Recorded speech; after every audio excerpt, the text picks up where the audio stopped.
This is going to be lots 105A and 105B. These are the birds of paradise.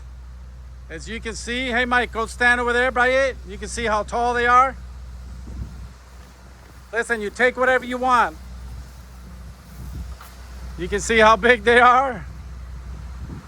So if you want to just take the small croppings that they have, you want to take this, or you want to take the whole thing, whatever you guys want.